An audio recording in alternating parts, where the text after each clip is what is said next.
Hey guys, long time no talk. There are so many things that I wanted to talk about with you guys, but I've just been really busy trying to get everything in order now that I have time to get things done. But first of all, I wanted to recap on the last video that I made about diatomaceous earth.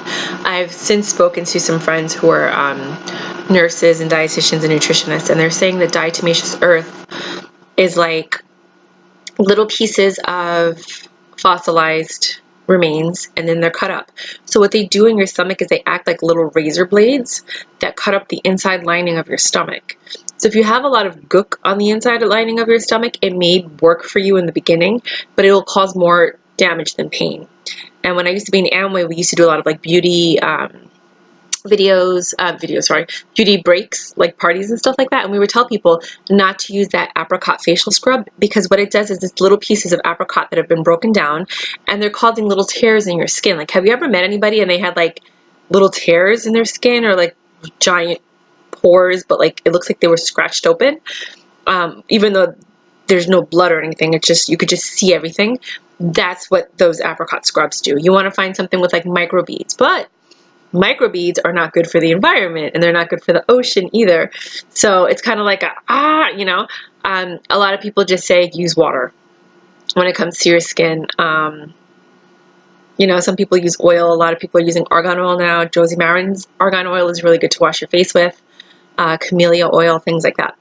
But diatomaceous earth in your belly, might not be good for long-term use. If you use it maybe once, I think you can get away with it.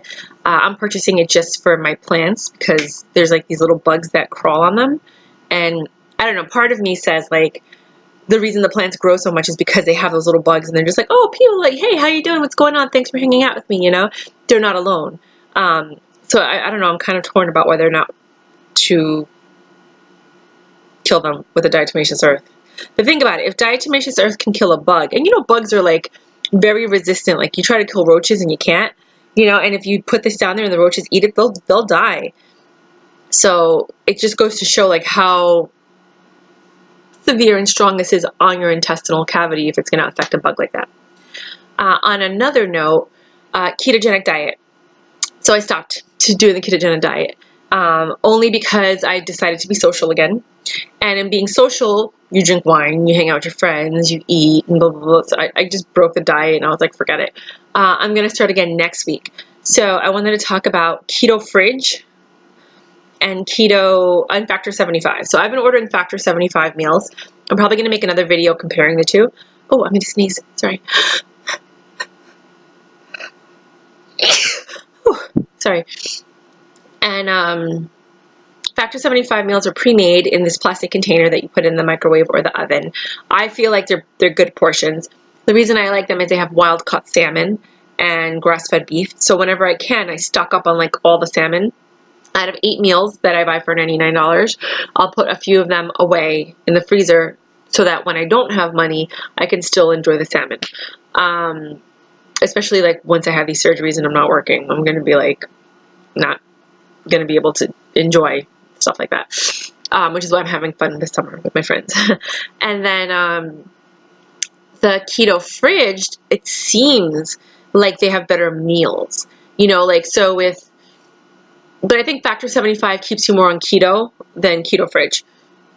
So factor 75 will have something like paleo salmon, barbecue salmon, which is like a piece of salmon and then some barbecue sauce and then like sweet potato mash and then green beans, and that'll be a meal. But keto fridge will have meals like, I love this, like butter chicken with keto naan and then saffron spicy cauliflower rice. And I'm like, oh, that sounds so much better. Now, the keto fridge meals are all like $14 to $16. And the factor 75 meals, if you buy them, depending on the package that you get, the one that I get, it's like $11.50. But I feel like it's a full meal. I don't like to cook. I have been cooking a lot more now than I have in the entire history of my life, simply because I'm trying to create keto meals and I'm trying to stay under the budget that I have, which is like $100 a week for meals. But I really don't like cooking. Like, I just don't. I'm saving all that for when I have kids. I'm not really trying to spend the time of my youth doing that. I'm just not. I know a lot of people are probably pissed at hearing that, but that's my personal choice. Sorry. And then, but I do cook. And if I have a man and he is good to me, I cook for him all the time. If there's people in my life and they're not that great to me, I won't cook for them. I just won't. What else? Ketogenic diet, blah, blah. Makeup. So there's a lot of makeup coming from China, and I've heard that a lot of it has lead. So guys, be careful. You may get these great deals, and a lot of these websites are like in America, but they import their stuff from China. You can kind of tell because they all have the same products. I went to China and I bought this like red lipstick, and I don't care. It's just so phenomenal and beautiful. I wore it this morning that I'm probably still gonna wear it again. And when I bought it in Cambodia, I believe. But when we were there, my friends who are all scientists and doctors on that trip, they were like, you shouldn't wear that. Like, you shouldn't buy any makeup that you get in Asia. Like, it's not tested. It's not, it doesn't pass any FDA regulations. And even the FDA, there's like a really great documentary you guys should see on Netflix called The Cutting Edge. Totally recommend seeing that. It just talks about how the FDA really isn't as functional as it used to be in the past. So yeah, it's a really good documentary. I highly recommend it. So just be careful with all these things that are coming from overseas. And a lot of these products that you buy like on QVC and stuff like that, some of them, QVC does check their quality and, to make sure that it's safe. So I do like QVC. But like, Home Shopping Network, Shop NBC, I'm not really sure if they're really checking to make sure that the quality is what it is. You let me know. I'm not dissing anybody or trying to bring anybody down, but I'm just saying, like if you're getting it from, I know QVC, I know they have a very strict quality control process. I'm not sure for the makeup if they make sure that it's like non-cancerous, and I know it's like quality control, that it's consistent. But I actually should look into that because I do have somebody that I can call over there. And then what else? Boom. Oh, I'm reading the book Inferno by Dan Brown. And then the next one I'm going to read is Origin. And then I don't know if he came out with another one, but I have to see. And this is interesting because if you like follow Dan Brown, his whole entire series, this one is about overpopulation. And then I'm not going to ruin it for you, but it's really interesting because it's kind of like what the Republicans are saying when they're saying, no, there's enough resources for everybody. There's just too many people. And then it goes back to like the FDA and all of the pharmaceuticals and how, nuclear war, like how you basically try to cut down the population. And in the movie, can't remember what it was. I watched a movie in there. I think it might have been The Cutting Edge. They were talking about how it was gosh, now it's going to bother me. It was about population control. Oh no, it was the book. Sorry. This book. They had a chart in there and they were talking about how here it is. How humanity has evolved so quickly. And they have like this chart and it tells, can you see the chart? Nope, you can't. Is that it? Can you see it now? Hold on. Okay, there you go. And it says that like how we went from having, like 500 million, 250 million, blah, blah, blah. And then like all of a sudden in this century, we have, our numbers have risen drastically. Like look at those numbers. Right? So from 1000 AD, we had 500 million people, right? And then in 2060, we're going to have 8 billion people. So we went from 500 million people to 8 billion people in 1,060 years, where it took us, 2 to 5 million BC? We were at like probably 100 million people. It took all of those years, over 25, what am I saying? Over 5 million years for us to get to this point. And in 1,000 years, our numbers have grown by like 16 times. It's insane. It's insane. And it's because of modern medicine and all of those blessings that we have and privileges that we have in this world that we live in right now. So a lot of people say that the only way to save the world, if you watch all those like robotic movies and stuff like that, is to decrease the population. Like you always hear about like giving artificial intelligence freedom, and then they're like, oh, well, the problem is humans. And then they're like killing us because they want to save the planet because we programmed them to save the planet. So it just makes you think like this whole nuclear war thing between North Korea, Russia, and us might just be a way of eliminating part of the population so that the rest of the world can go on living. I know they were building the subways in Manhattan, and it took like 3 times as long to build as they estimated. And I believe they were building underground tunnels and caverns and bunkers to hide, and God forbid anything happens. So like if they're like, oh, there's a missile coming, all of the rich, wealthy people can run into the subway station and then go, you know, they have secret passageways or whatever, and they'll survive because obviously the wealthy want to survive. And they have tunnels that lead out of the city, like into Washington, D.C. or into like Pennsylvania or wherever.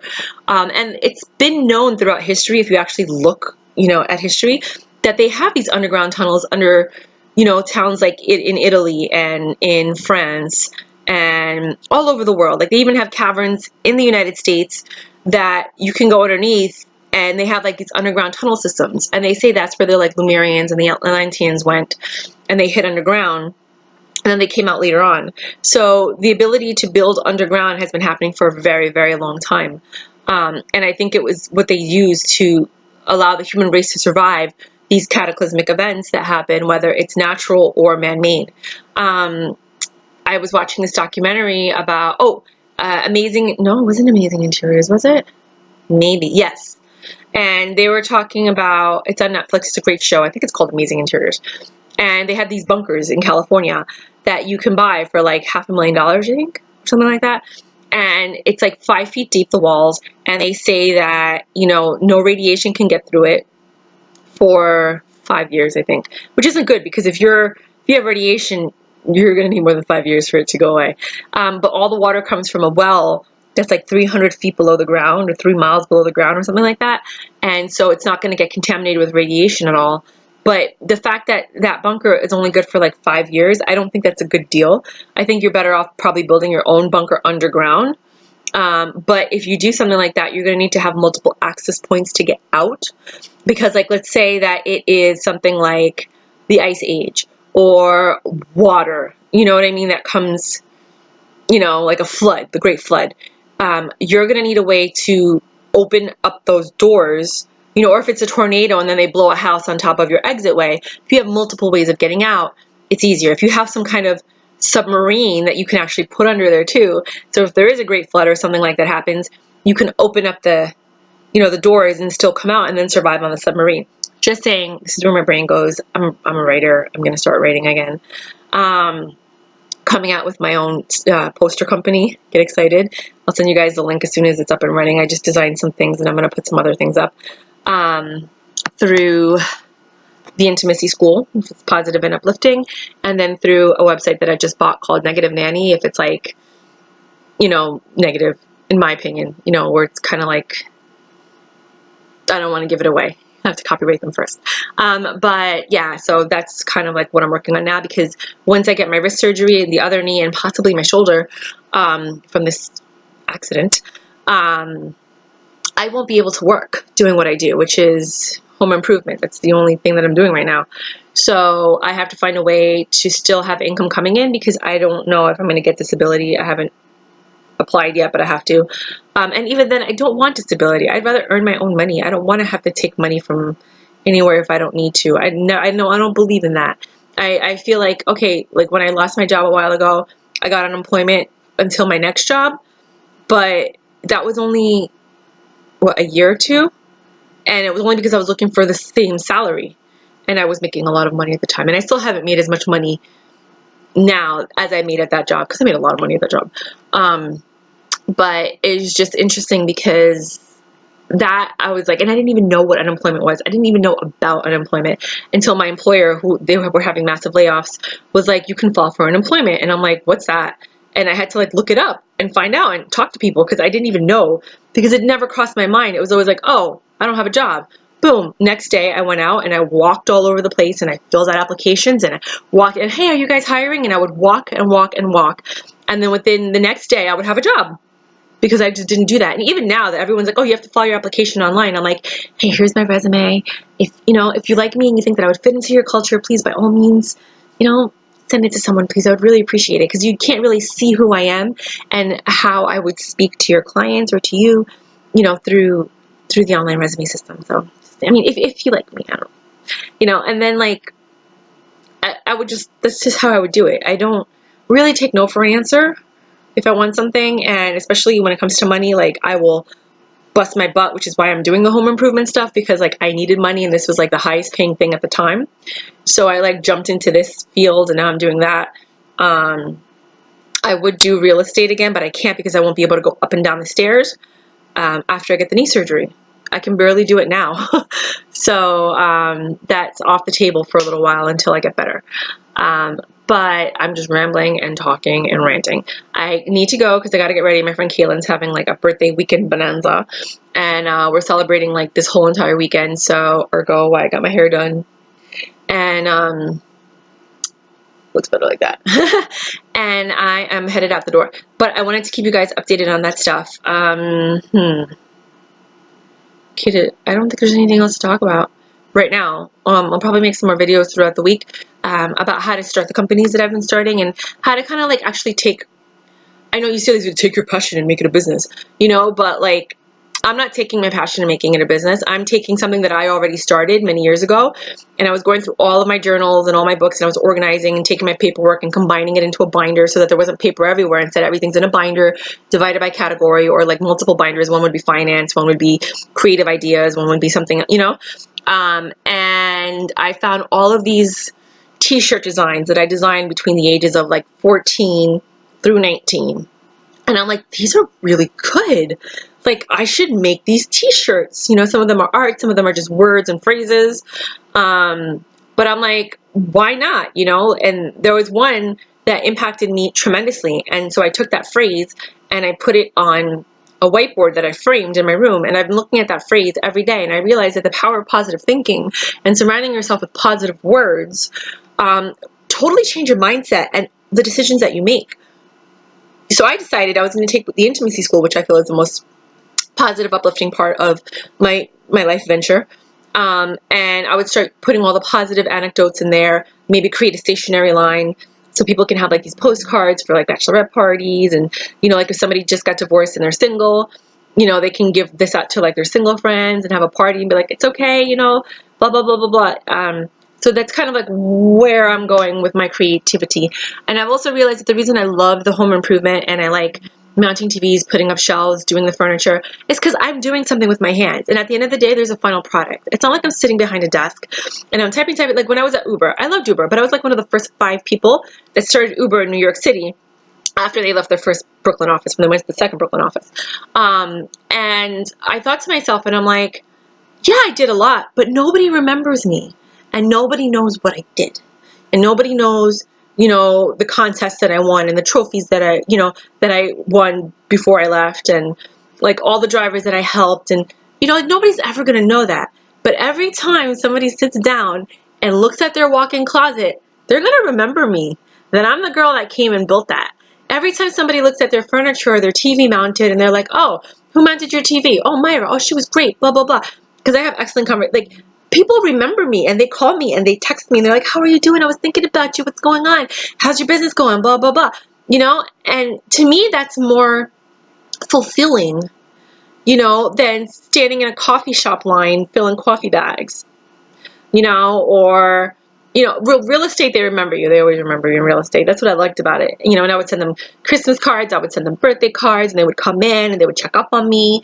And that's why I got into life insurance, so that I could, upgrade them to life insurance. And I was going to get my Series 6 and 63. But ever since the accident, I've been having issues with my memory retention. So I'm not going to be able to take that Series 63 test because I'm not able to absorb the same amount of information that I was able to absorb prior to this accident. What else? Boom, boom, boom, boom. I think that's basically it. So I'm going to go because my phone is like beeping off the hook. I don't know if you saw that light. It's basically everybody asking me like, if I'm on my way, am I coming? What time am I going to be there? I really got to go. But wanted to tell you guys, thank you for watching. I know that Let Me School You's all over the place. Please leave comments. Like, let me know if you think that I should have different channels for different themes, because I know that there's different people that are signed up for different things. So I want to know, like, did you sign up for the spiritual stuff, or like the conspiracy theories, or like, you know, like that whole like different worldly kind of vibe, or did you sign up for, you know, the updates of like what's going on in the world, or did you sign up for just all of it because you enjoy, you know, all of the information? I always try to help people and figure it out. As for taxes, if you don't pay your taxes, like okay, so let's say you paid your taxes like every other year or something like that, and then you didn't pay it for a while. What they're going to do is they're going to send you a piece of paper that says this is how much money you owe. So they're going to file the taxes for you at the highest tax rate. You need to then go and amend that tax report so that it's correct. But in that time, you're also going to get interest and a penalty. You can actually go to certain companies. I haven't gotten to one yet, so I'll let you know. Or you can file yourself to get a forgiveness so that they can remove the penalty, but you still have to pay the interest and you still have to pay the tax. So it's important for you guys to just file your taxes, even if it's a bullshit one. File it, amend it later. Just file it. Just file it. Doesn't matter what it. Just file it. If you're not sure, then you contact the IRS. You go online or you call them and you say, I need to know what my total taxable income was for this year, and then they'll send you what was filed via 1099s and stuff. So then you know exactly what you should be filing for any past year tax. If you don't do that and you don't call them and you don't create a payment plan, even if you pay $100 a month, then they're going to do what's called a tax warrant, and they're going to put a judgment against you in court, and then they're going to be able to seize your property, your income, and a lot of other things. So you don't want to go that route. Even if they do that, you can negotiate by a payment plan, but they won't remove the penalties. So make sure that at least you call them and you start creating a payment plan so you can avoid the judgment. Because once the judgment is in place, it's for that amount no matter what. That's all I'm sharing with you guys. Love you. Bye. Oh, I don't know how to use this thing. Hold on.